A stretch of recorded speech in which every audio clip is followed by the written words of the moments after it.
Beacon Press Audio presents Transfarmation, the movement to free us from factory farming, by Leah Garcés. This audiobook is narrated by Erin Bennett. Published by Beacon Press Audio, 2024. Dedicated to Beau, Henrietta, and Elsie, and all who suffer at the hands of factory farming. Better days are coming. Introduction. In the spring of 2014, I found myself sitting across from a man who was, by every definition, my enemy. His name was Craig Watts, and he was a chicken factory farmer, raising chickens for slaughter. My career is devoted to protecting farmed animals and ending factory farming. Until that point, I'd spent my whole life working against everything Craig Watts stood for. Now I was sitting in his living room. As I sat there, 1,000 questions were swirling in my mind. I'd been trying for years to get footage from inside a chicken factory farm at a time in our country when seeing inside a chicken farm was, and still is, nearly impossible. I'd failed every previous attempt. That day, I'd driven from my home in Atlanta to Craig's home in rural North Carolina. Before I left, I gave my husband the address and told him, "If I don't come back, look for me rotting away in the chicken litter." I was convinced I was heading into an ambush, not knowing my life would soon be changed forever. Prior to our meeting, Craig Watts had been raising chickens for 22 years in factory farms for Perdue, the fourth largest chicken company in the United States. When Craig was a young adult, he had searched for a way to stay on the land that had been passed down in his family for 5 generations, in one of the poorest counties in North Carolina. There were very few jobs in the area, so when Perdue came to town and offered him a contract to raise chickens, it sounded like a dream come true. He took out a $200,000 loan from the bank to build the chicken houses, while Perdue agreed to pay him for each flock he raised. With that money, he planned to pay off the loan as you would a mortgage. But soon the chickens started to get sick. It was a factory farm, after all. 25,000 chickens were stuffed wall to wall in darkened warehouses, living on their own feces, breathing air thick with toxic ammonia. Many of the sick chickens died, and you don't get paid for dead chickens. Craig started to struggle to pay off his loan. His paychecks got smaller, but the bills kept coming. Soon he wanted out, but he'd been trapped. Now he was all but an indentured servant, and if he stopped, he'd risk losing everything. By the time he and I met, Craig had reached a breaking point. His payments seemed never-ending, and so did the illness, death, and despair of the chickens. He was ready for a change. Through late-afternoon conversations and much soul-searching, I realized that I had overlooked an ally.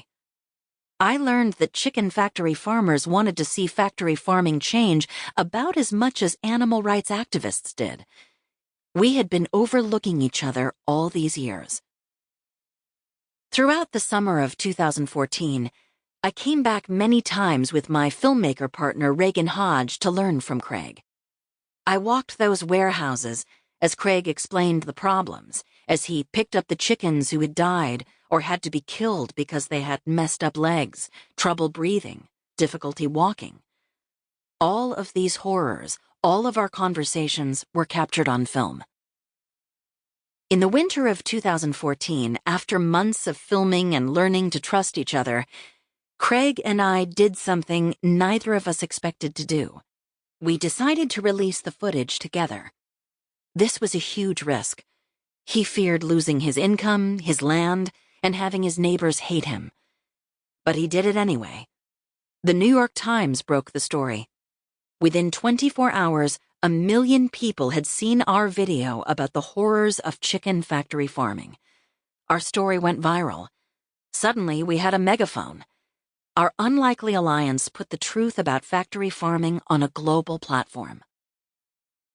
Too often, we become so entrenched in our values, in our fight, that we don't stop to consider what we might have in common with the so-called opposition.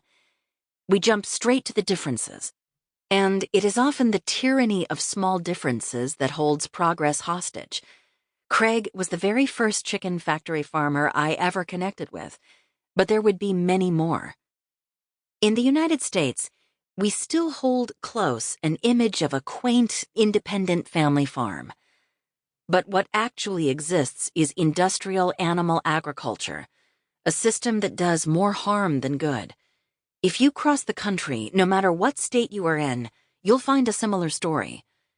There is a person in a poor rural county who is searching for a way to stay on the land that had been passed down in their family for generations, searching for a way to make their living off the land and live out their version of the American dream, one in tune with nature and set to the soundtrack of crickets, cicadas, warblers, and chickadees. With few jobs around, the chicken industry's offer sounds like a dream come true. This farmer often ends up just like Craig. Meeting Craig would change my trajectory as an activist. We'd become close friends, collaborators, and conspirators in the decade that followed, working to dismantle factory farming piece by piece. We'd see that we'd been fooled. As Craig said, we were red ants and black ants trapped in a jar. And then someone would shake the jar and we'd start fighting each other. But we'd never stop to question, who's shaking the jar? And I'd ask, why are we trapped in this jar? The years ahead, we'd look to smash the jar and remove the shaker's power. We'd look to reform our food system away from industrial animal agriculture and remove the power of big animal agriculture, the great monopolies with strongholds over our political and economic systems.